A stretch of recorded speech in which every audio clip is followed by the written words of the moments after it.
Salut la famille, j'espère que vous allez bien, j'espère que votre journée s'est bien passée. Rafael Diaz Belloli élu meilleur joueur de la semaine en Champions League après sa performance XXXXXL les gars. Le Barça hier a marqué 7 buts contre Newcastle et Rafinha à lui tout seul impliqué dans 6 de ces buts là les gars. Je pense que c'est la meilleure performance jusqu'à présent cette saison en Champions League. Les gars, je ne m'étais même pas rendu compte parce que moi, j'étais beaucoup plus focalisé sur l'aspect collectif de notre jeu que j'ai trouvé satisfaisant, encourageant et même très bon même, hein, les gars, en deuxième mi-temps. Donc, j'étais tellement préoccupé par l'aspect collectif que je ne m'étais même pas rendu compte que Rafinha, sur 7 buts, a été impliqué dans 6 de ses buts. L'ouverture du score, le 2-1, le coup franc, c'est lui qui va le tirer. Magnifique. Dépose le ballon sur la tête de Maldini. Sur le troisième but du Barça, qui était en penalty, c'est Rafinha qui l'obtient, les gars. Il était là où il fallait, au moment où il fallait, les gars. Sur le quatrième but du Barça, c'est encore lui, les gars. L'appel contre appel, Maldini qui va le servir et il fait le geste parfait, les gars. C'est-à-dire la lecture de jeu était bonne. Il avait vu Fermín López qui est en train d'attaquer l'espace. La déviation dans le bon tempo, les gars. Fermín López n'avait qu'à s'amener cette balle-là. Finition. C'est-à-dire rien de compliqué. Sur le cinquième but, les gars, c'est Fermín López qui va obtenir un corner. C'est Rafinha qui va le tirer et il va encore déposer un cadeau, un régalo sur la tête de Lewandowski. Et puis les amis, pour conclure la soirée, Rafinha encore était là, en renard de surface. Il était là où il fallait pour intercepter la transversale de Ramsey. Je ne sais pas si pour vous, c'est pas la meilleure performance de cette campagne de Champions League. Sortez-moi alors un autre joueur qui a fait mieux que Rafinha. Et je pense que le 7-2 hier était le plus gros score de cette campagne de Champions League. Donc Rafinha, j'espère que la performance d'hier est vraiment le déclic qu'il fallait, le réveil qu'il fallait, les amis, pour qu'on puisse terminer la saison en beauté, les gars. Moi, je vous ai dit, je suis optimiste pour cette Champions League. J'ai noté 5 raisons d'y croire. La première raison, les amis, c'est la leçon d'Atlético. Le match aller en Copa del Rey où on s'était tiré la balle au pied, où on s'était enterré. Flick avait appris la leçon. Ce n'était pas nécessaire, c'était une faute professionnelle d'avoir joué de cette façon, de s'être livré comme des moutons, alors qu'il y avait un match retour. Donc les gars ont appris que quand tu as une double confrontation, et surtout quand tu as l'avantage à domicile, ça ne sert à rien de te saboter, les gars. Et donc, on l'a vu lors du match aller contre Newcastle. Les gars avaient fait le match qu'il fallait. Ne pas s'enterrer, ne pas saboter son match aller comme si tu l'avais fait, les gars. Mais à Newcastle, on a su ne pas perdre, les amis. Et c'est ça qui nous a fait gérer le match. C'est vrai que hier, en premier temps, on était dans le fait de répondre à l'intensité et au rythme de Newcastle. De jouer comme si on était une équipe de Premier League.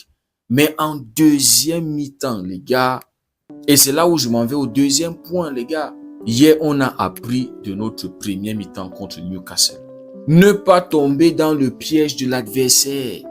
L'adversaire qui arrive et veut t'imposer un rythme et toi qui veux répondre à l'adversaire et toi qui veux montrer à l'adversaire que tu es capable de tenir son rythme alors que tu n'es peut-être pas capable de tenir ce rythme-là, alors que tu as ton rythme, que tu peux imposer à l'adversaire. Les amis, l'une des choses qui m'avait fait tomber amoureux du Barça, c'est le fait que le Barça avait cette capacité-là à imposer le rythme à l'adversaire. Tu viens avec la tête en l'air. Tu veux être fou avec le Barça? Non, on te dit descends, reviens sur terre. On pose le ballon au sol et on joue. Et donc Newcastle est arrivé avec la folie et nous aussi, on voulait rentrer dans cette folie-là. Et on ne maîtrisait rien. Alors que le Barça, c'est la maîtrise. La première qualité du Barça, c'est la maîtrise, c'est la technique.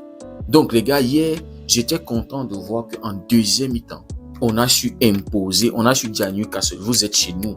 Et quand vous arrivez chez nous, c'est pas à vous de nous dire comment vous voulez être servi. C'est chez nous, on fait les règles. Et quand vous arrivez chez nous, vous suivez nos règles. Si vous n'êtes pas satisfait, vous dégagez, vous allez chez vous.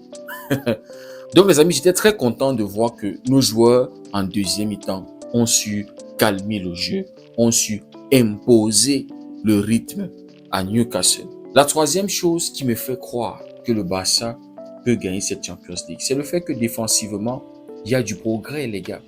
Oui, hier, on s'est mangé 2 buts de Newcastle. Et ça, c'est parce qu'on était naïfs. Ça, c'est parce qu'on voulait jouer au rythme de Newcastle. Mais les amis, en deuxième mi-temps, quand on a joué à notre rythme, on n'a concédé aucun but. En 25 minutes de cette deuxième mi-temps, Newcastle n'avait même pas tiré une fois. Il y a une seule frappe cadrée de Newcastle et ça, c'est vers la fin du match. Donc, il y a du progrès défensivement. Quand on voit la charnière centrale qu'on a actuellement, Koulibaly et Maldini, qui sont complémentaires, les gars, qui se complètent. Des joueurs qui sont bons techniquement, des joueurs qui sont en train de progresser. Et ça aussi, il faut donner le crédit à Hansi Flick, les gars. La saison dernière, on avait Gerard Martin. Cette saison, surtout en cette deuxième partie de saison, nous avons Gerard Maldini, les gars. La confiance, la sérénité, la lecture de jeu, les gars. On est en train de voir un progrès énorme chez Maldini. Contre Séville, impliqué sur 2 buts. Hier, impliqué encore sur 2 buts, les gars. Le but de Fermin Lopez, c'est Maldini qui avait la balle, qui va prendre son temps. Et c'est parce qu'on était en train de jouer à notre rythme. C'est pour ça que les joueurs étaient capables de bien interpréter des situations. Donc Maldini avait la balle. Il a patienté, attendu, laissé ses joueurs se déplacer pour pouvoir créer des espaces. Lewandowski qui va attirer Dan Burn, laissant l'espace dans son dos. Fermin Lopez qui va attaquer cet espace-là. Maldini qui va voir l'appel contre appel de Rafinha et qui va le servir cette balle. Maldini aussi impliqué sur le deuxième but du Barça. La lucidité de remettre le ballon dans l'axe parce qu'il avait vu que Benal était là, les gars. Maldini est en train de progresser. Défensivement, il est rassurant. Les interventions, les interceptions, les récupérations, les sorties de balles, les dégagements. Non, mais les gars, je vois du progrès dans notre façon de défendre. Quand on voit aussi Joao Cancelo qui est là, qui est en train de progresser aussi. Il était arrivé d'Al Hilal, il n'était pas au niveau. Il a fallu qu'il bosse. Hansi Flick le disait. C'est pour ça qu'il ne jouait pas. Il fallait qu'il soit au niveau des autres, qu'il bosse. Et il a bossé et aujourd'hui il est titulaire et il apporte son expérience en défense. C'est vrai que Cancelo, on le reproche le fait que quand les ballons passent d'un côté à l'autre, c'est-à-dire les centres qui vont traverser la défense, généralement, il n'est pas là pour jouer le duel, pour intercepter ces centres-là. Il y a ce truc-là qu'il doit améliorer dans sa façon de défendre. De toutes les façons, on a toujours su que Cancelo a ce défaut défensif-là. Mais les gars, c'est un joueur expérimenté et actuellement, c'est notre meilleur latéral, les gars. Donc, les gars, il y a du progrès en défense. On encaisse très peu de buts. Ça, il faut le noter. Le quatrième point, les amis, qui me fait croire qu'on peut remporter cette Champions League, les amis, c'est le réveil de nos cadres. C'est le réveil des leaders de cette équipe. Rafinha, 5 buts en 2 matchs, plus 2 passes décisives. 7 goals assists en 2 matchs, les gars. S'il est dans cette forme-là, les gars, je ne vois pas qui pourra nous stopper offensivement. Parce qu'avant ce réveil-là, les amis, c'était très compliqué. Il n'y avait que Lamine Yamal et il fallait compter sur les milieux de terrain, les Benal, les Fermin, les Olmo, parce que nos attaquants ne trouvaient plus le chemin des filets. Lewandowski, les gars, que je trouve intéressant dans le jeu, ces mouvements qui sont capables d'attirer des défenseurs pour libérer les espaces pour ses coéquipiers. Ça, je trouve ça intéressant. Oui, c'est compliqué dans la finition. Oui, Lewandowski, c'est une légende, c'est le 9 ultime. En fait, c'est tout ce que vous voulez. Normalement, quand il y a des situations franches, Lewandowski doit le mettre. En fait, c'est sur ça qu'on juge Lewandowski. Mais quand vous regardez la construction pour pouvoir marquer des buts, les gars, c'est là où vous voyez comment Lewandowski est important. Mais hier, les amis, on a peut-être vu un réveil. J'espère que le match d'hier va faire énormément de bien à Lewandowski. Qu'il a retrouvé cette confiance-là. Parce que les 2 buts qu'il marque hier, les amis, c'est les buts de 9. La tête sur Koné va remporter un duel aérien. Sur le deuxième but de Lewandowski, t'as Lamine Yamal qui va venir au milieu de terrain, qui va demander la balle, qui va le servir. Il va d'abord feinter Ramsdale, les gars. Et ensuite, marquer ce but-là, les gars. Donc, les amis, si Rafinha et Lewandowski sont de retour, Les gars, je pense qu'on peut aller minimum en finale de Champions League. Parce que souvenez-vous que la saison dernière, ce qui avait fait notre force offensive, c'est le fait que Rafinha, Lewandowski et Lamine Yamal marquaient ensemble. Les gars avaient énormément de réussite devant les goals. Et les amis, je pense que c'est le moment parfait pour se réveiller. C'est juste dommage qu'il y aura une trêve internationale.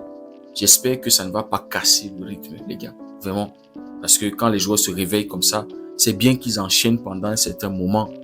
Donc, espérons que la trêve internationale ne va pas nous faire retomber encore dans des choses. On va prier pendant ces 2 semaines, les gars. Maintenant, le 5e point, c'est Juan Garcia qui n'est pas blessé, les gars. La bonne nouvelle est tombée ce matin. Juan Garcia avait juste eu un mal, les gars, et c'est tout. Il est même prêt pour le match de samedi contre le Rayo Vallecano et même pour la sélection en Espagne, les gars. Hier, Chesney était content du fait qu'il a pu jouer au Spotify Camp Nou, mais il était en train de demander à Juan Garcia de revenir le plus tôt possible. Et donc, les amis, j'imagine qu'il a très bien reçu cette nouvelle, il était très content. J'imagine qu'il a fait une petite fête à la maison, sachant que Juan Garcia est bien, il n'est pas blessé, les gars. On se rappelle même que en pleine partie de saison, il pleurait à chaque fois à la blessure de Juan Garcia.